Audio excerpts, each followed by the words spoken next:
जय श्री कृष्ण। श्रीमद् भगवद गीता के चौथे अध्याय ज्ञान कर्म संन्यास योग में एक बार फिर आप सबका स्वागत करती हूँ। अब तक हमने इस अध्याय से 31 श्लोक पढ़े हैं। आज उससे आगे प्रारंभ करूँगी, लेकिन उससे पहले एक बार दोहरा लेते हैं। भगवान ने अब तक कर्मों के तत्व की विवेचना की है। कहते हैं, योगी पुरुष कुछ दैव यज्ञ उपासना में मन धरें, ब्रह्माग्नि में कुछ यज्ञ द्वारा यज्ञ ज्ञानी जन करें। कुछ होमते क्षेत्रादि इंद्रिय संयमों की आग में, इंद्रिय अनल में कुछ विषम शब्दादि आहुति दे रमें। कर आत्म संयम रूप योगानल प्रदीप्त सुज्ञान से, कुछ प्राण एवं इंद्रियों के कर्म हो में ध्यान से। कुछ संयमी जन यज्ञ करते योग तप से दान से, स्वाध्याय से करते यति कुछ यज्ञ करते ज्ञान से।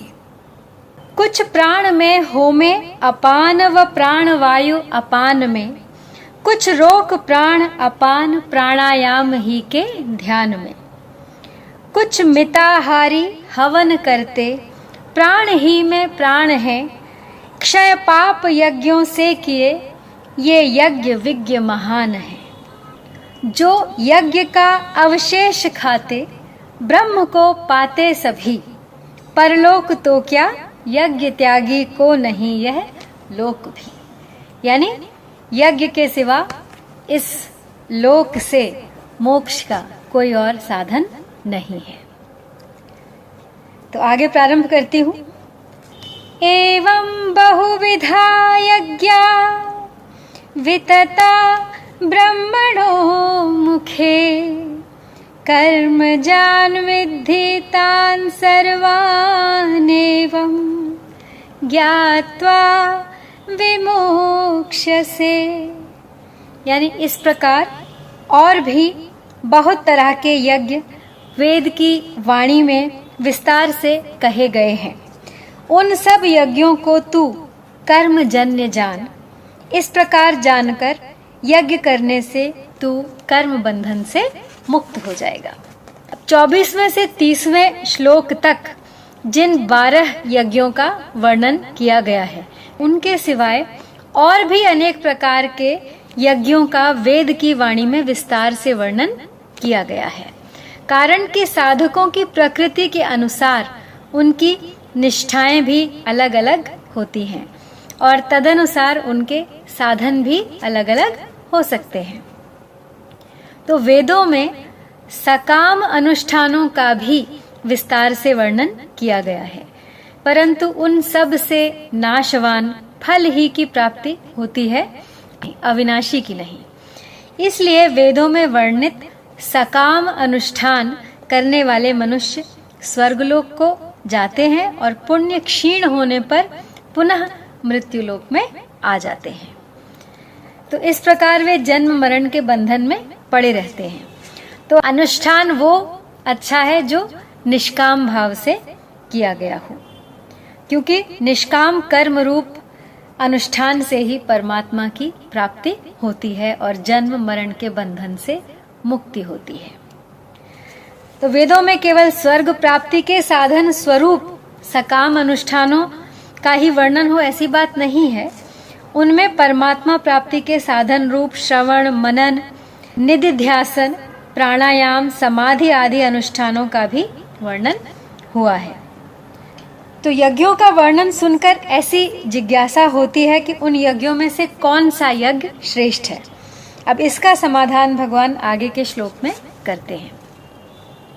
कहते हैं, श्रेयान् द्रव्यमयाद्यज्ञात् यज्ञान यज्ञः परन्तपः, सर्वं कर्माखिलं पार्थ ज्ञाने परिसमाप्यते।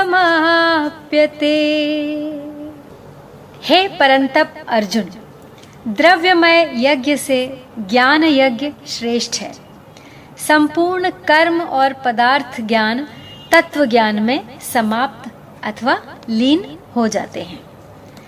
तो जिन यज्ञों में द्रव्यों यानी पदार्थों तथा कर्मों की आवश्यकता होती है, वे सब यज्ञ द्रव्यमय होते हैं। जैसे मिट्टी की प्रधानता वाला पात्र मृण्मय कहलाता है, ऐसे ही द्रव्य की प्रधानता वाला यज्ञ द्रव्यमय कहलाता है। ऐसे द्रव्यमय यज्ञ से ज्ञान यज्ञ श्रेष्ठ है, क्योंकि ज्ञान यज्ञ में द्रव्य और कर्म की आवश्यकता नहीं होती। अंतःकरण में 3 दोष रहते हैं। मल यानी संचित पाप, विक्षेप यानी चित्त की चंचलता, और आवरण यानी अज्ञान। तो अपने लिए कोई भी कर्म न करने से, अर्थात संसार मात्र की सेवा के लिए ही कर्म करने से, जब साधक के अंतःकरण में स्थित मल और विक्षेप दोनों दोष मिट जाते हैं, तब वह ज्ञान प्राप्ति के द्वारा आवरण दोष को मिटाने के लिए कर्मों का स्वरूप से त्याग करके गुरु के पास जाता है। उस समय वह कर्मों और पदार्थों से ऊंचा उठ जाता है, अर्थात कर्म और पदार्थ उसके लक्ष्य नहीं रहते। एक चिन्मय तत्व ही उसका लक्ष्य रहता है। यही संपूर्ण कर्मों और पदार्थों का तत्व ज्ञान में समाप्त होना भी कहलाता है। तो शास्त्रों में ज्ञान प्राप्ति के 8 अंतरंग साधन बताए गए हैं। विवेक, वैराग्य, शम, दम, श्रद्धा, उपरति, तितिक्षा और समाधान, मुमुक्षुता, श्रवण, मनन, निदिध्यासन और तत्व पदार्थ संशोधन। तो इनमें सबसे पहला साधन है विवेक, जो सत और असत को अलग अलग जानकर असत का त्याग करना अथवा संसार से विमुख होना वैराग्य है। इसके बाद आती है शमादि षट संपत्ति, यानी मन को इंद्रियों के विषयों से हटाना शम कहलाता है। इंद्रियों को विषयों से हटाना दम कहलाता है। ईश्वर शास्त्र आदि पर पूज्य भाव पूर्वक प्रत्यक्ष से भी अधिक विश्वास करना श्रद्धा है। वृत्तियों का संसार की ओर से हट जाना उपरति है। सर्दी गर्मी आदि द्वंद्वों को सहना, उनकी उपेक्षा करना है तितिक्षा। अंतःकरण में शंकाओं का न रहना समाधान है। और इसके बाद चौथा साधन है मुमुक्षुता, यानी संसार से छूटने की इच्छा। तो अब मुमुक्षुता जागृत होने के बाद साधक पदार्थों और कर्मों का स्वरूप से त्याग करके क्षोत्रिय और ब्रह्मनिष्ठ गुरु के पास जाता है। अब गुरु के पास निवास करते हुए शास्त्रों को सुनकर तात्पर्य का निर्णय करना तथा उसे धारण करना श्रवण है। श्रवण से प्रमाणगत संशय दूर हो जाता है और परमात्म तत्व का युक्ति प्रयुक्तियों से चिंतन करना मनन कहलाता है। मनन से प्रमेयगत संशय दूर हो जाता है। संसार की सत्ता को मानना और परमात्म तत्व की सत्ता को न मानना विपरीत भावना कहलाती है। विपरीत भावना को हटाना निदिध्यासन है।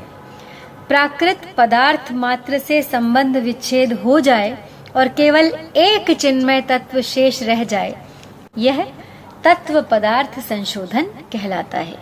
इसे ही तत्व साक्षात्कार भी कहते हैं। तत्व साक्षात्कार यानी जो सांसारिक भोग और संग्रह में लगे हुए हैं, ऐसे मनुष्यों के द्वारा श्रवण होता है, शास्त्रों का मनन होता है, विषयों का निदिध्यासन होता है और साक्षात्कार होता है दुखों का। तो विचार पूर्वक देखा जाए तो इन सब साधनों का तात्पर्य है असाधन अर्थात असत के संबंध का त्याग। त्याज्य वस्तु अपने लिए नहीं होती, पर त्याग का परिणाम अपने लिए होता है। उसी को कहते हैं तत्व साक्षात्कार। तो अगला श्लोक है तद्विद्धि प्राणिपातेन परिप्रश्नेन सेवया उपदेक्ष्यन्ति ते ज्ञानम् ज्ञानिनस्तत्त्वदर्शिनः, यानी उस तत्व ज्ञान को तत्वदर्शी ज्ञानी महापुरुषों के पास जाकर समझ, उनको साष्टांग दंडवत प्रणाम करने से, उनकी सेवा करने से और सरलता पूर्वक प्रश्न करने से वे तत्वदर्शी अनुभवी ज्ञानी शास्त्रज्ञ महापुरुष तुझे उस तत्व ज्ञान का उपदेश देंगे। तो यहाँ अर्जुन ने पहले कहा था कि युद्ध में स्वजनों को मारकर मैं हित नहीं देखता। तो अब भगवान यहाँ अर्जुन से मानो कह रहे हैं कि अगर तू कर्मों का स्वरूप से तत्व ज्ञान प्राप्त करने को ही श्रेष्ठ मानता है तो तू किसी तत्वदर्शी ज्ञानी महापुरुष के पास ही जाकर विधि पूर्वक ज्ञान को प्राप्त कर, मैं तुझे ऐसा उपदेश नहीं दूंगा।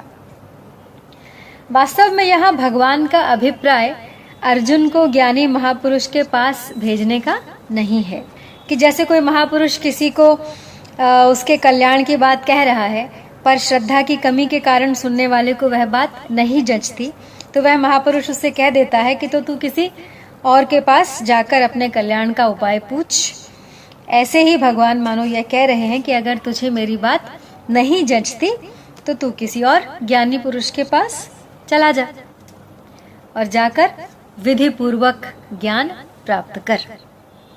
तो तत्व ज्ञान प्राप्त करने की प्रचलित प्रणाली का वर्णन करके अब भगवान आगे के 3 श्लोकों में तत्व ज्ञान का वास्तविक माहात्म्य बताते हैं। तो कहते हैं, यज्ञात्वा न पुनर्मोहमेवं यास्यसि पाण्डव येन भूतान्यशेषेण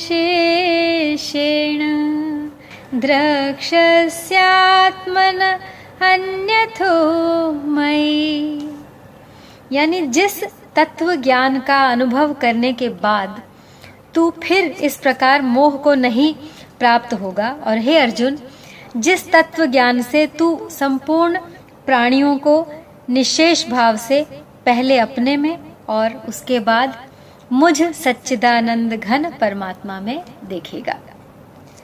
तत्व ज्ञान अथवा अज्ञान का नाश एक ही बार होता है और सदा के लिए हो जाता है। तात्पर्य है कि तत्व ज्ञान की आवृत्ति नहीं होती। आवृत्ति अर्थात रेपिटेशन। तत्व ज्ञान दोबारा नहीं होता। एक बार अनुभव में आ गया तो सदा के लिए आ गया। कारण कि जब अज्ञान की स्वतंत्र सत्ता ही नहीं है तो फिर पुनः अज्ञान कैसे होगा। अतः नित्य निवृत्त अज्ञान की ही निवृत्ति होती है और नित्य प्राप्त तत्व की ही प्राप्ति होती है। स्वयं सत्ता मात्र तथा बोध स्वरूप है। बोध का अनादर करने से हमने असत को स्वीकार किया और असत को स्वीकार करने से अविवेक हुआ। तात्पर्य है कि बोध से विमुख होकर हमने असत को सत्ता दी और असत को सत्ता देने से विवेक का अनादर हुआ। बोध एक ही बार होता है और सदा के लिए होता है। तो यहाँ सब कुछ भगवान ही हैं। इस प्रकार समग्र का ज्ञान परमात्म ज्ञान है। आत्मज्ञान से मुक्ति तो हो जाती है पर सूक्ष्म अहम की गंध रह जाती है, तो जिससे दार्शनिकों में उनके दर्शनों में मतभेद रहता है। तो अगर सूक्ष्म अहम की गंध न हो तो फिर मतभेद कहाँ से आया। परंतु परमात्म ज्ञान से सूक्ष्म अहम की गंध भी नहीं रहती और उससे पैदा होने वाले संपूर्ण दार्शनिक मतभेद समाप्त हो जाते हैं। तात्पर्य हुआ कि जब तक आत्मनि है तब तक दार्शनिक मतभेद हैं।